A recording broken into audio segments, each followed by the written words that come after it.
Hello and welcome.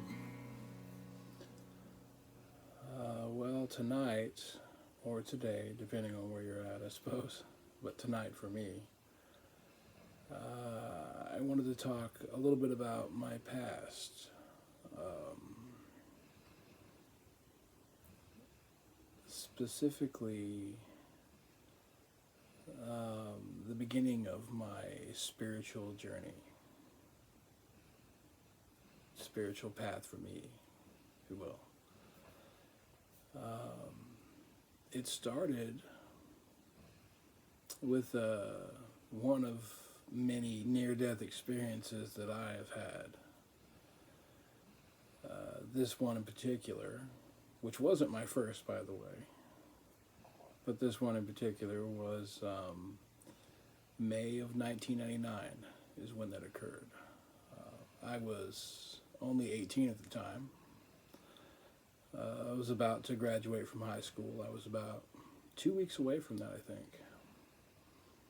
And I was, as the phrase goes, burning the candle at both ends, living very irresponsibly with my sleep, playing video games much of the night, and then working a job during the day and going to school.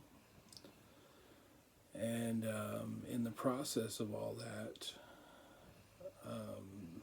my lack of sleep caught up with me, and I fell asleep driving a car on the way to my job, not far from where I grew up at, which I'm currently in the house that I lived in at that time as well. From previous introduction video, which I talk about, where I'm living back in my mom's house. And it is a temporary situation for me, but at this time, which was, I believe, now 22 years ago, been a long time, almost 23 maybe. I was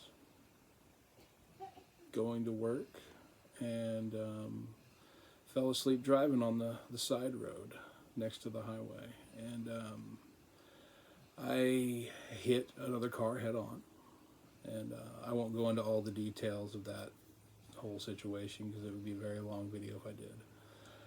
But that incident really drove into my mind that I am not immortal, which I didn't think I was before that, but I really had no solid concept of this is a finite time on this planet for this form. And after that, in the months following, I really started seeking an answer to what all of us do. Why am I here? Who created me, etc., etc. And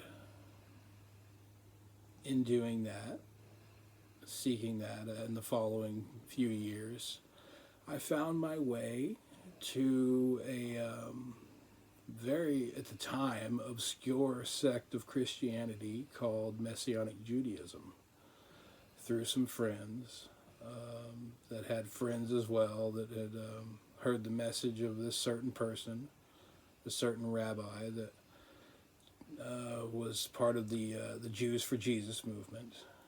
And I was locked into the spiritual path at that time. And in going through all of that, I became a very, as it said, on fire for the Lord Christian, but with the background of Hebrew roots, as they called it. And that was studying the Old Testament and recognizing that the Messiah was himself a Jew and that his followers were all Hebrews, and that Christianity wasn't at its foundation European. And I learned a lot about Hebrew mysticism and studied the Bible, both the Old and New Testament, very well over the ensuing few years I was involved in that. And my kiddos are here tonight and they're asleep, and they are very loud sleepers sometimes. So you're probably hearing them snoring in the background, which I don't mind that. It's cute. I won't put them on video because that'd be kind of weird. But in that process, that was the beginning of my spiritual path as I saw it as an adult. Because I've been dragged to churches when I was a boy, and my mom tried to raise my siblings and I Catholic because she was raised Catholic, but we never really went to a Catholic church that much at all. And she was not married in the Catholic Church on a second marriage, so, and that's frowned upon by the Catholic Church too. But I really wasn't raised in a religion, so I was kind of had a blank slate there when as an adult, and I did consider becoming a Catholic, but through my extensive desire to study history naturally as being good at it academically for who knows why, just from when I was young, I saw the madness and the inconsistencies of Catholicism and went the other way in Christianity, so went to Hebrew roots, and that gave me a good foundation in the spiritual path, I would say. Because today, after all I've learned and all the knowledge gained, I come back to that as being a valid and sound foundation for what has been discovered by myself about the mind and the self and spirituality.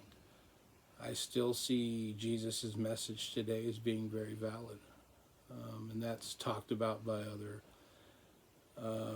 modern spiritual philosophers like Eckhart Tolle, and Alan Watts really cross-references Jesus' message with the Buddha's, just like the previous Eckhart Tolle does as well. And I find it to be very valid in all that I've learned. So that's a little background on where I started my spiritual path. In the following years, I went to college and I studied philosophy extensively, and went on to study Eastern wisdom more so, and went away from Christianity. But the overall core of Jesus' message, I tend to call him Yeshua because of the Hebrew roots thing, Yeshua. But there's, amongst the Hebrew roots people, the Messianic Jews, there's how would you call that? There's dispute as to even what his name is pronounced as, or the true name of God, which some say Yahweh, some say Jehovah. I've even heard Yahuwah is, there's this paper I read a long time ago about all that, because the vowels were in the original Hebrew were not put down, and it was kind of a thing the Hebrew priests kept wraps on so people would not blaspheme the true name of God, and therefore it kind of got lost as to what it even was. And much the same with Jesus' true name, but I always went with Yeshua as a bare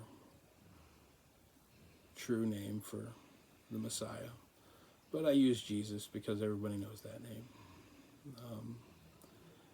In which his ultimate message was, well, not his ultimate message. The most known is the kingdom of heaven is at hand. The kingdom of heaven is within you, is how I take that, how I translated that with my own study of Koine Greek and Strong's Concordances and all that, and Other thinkers like Eckhart Tolle speaks very extensively on this in his books and in general. And it's in line with the Buddha's message as well of the nature of all the universe being within you, or here, or wherever you want to point on the physical form, but within this. And so, looking back on that now, I see that as being a very sound foundation for my spiritual path.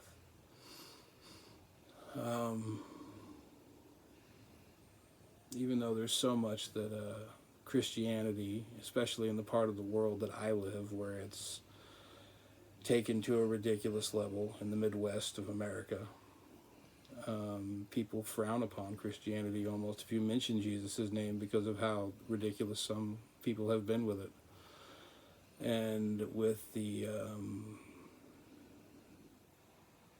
message of Jesus and how it's been contorted and twisted and shifted to benefit others.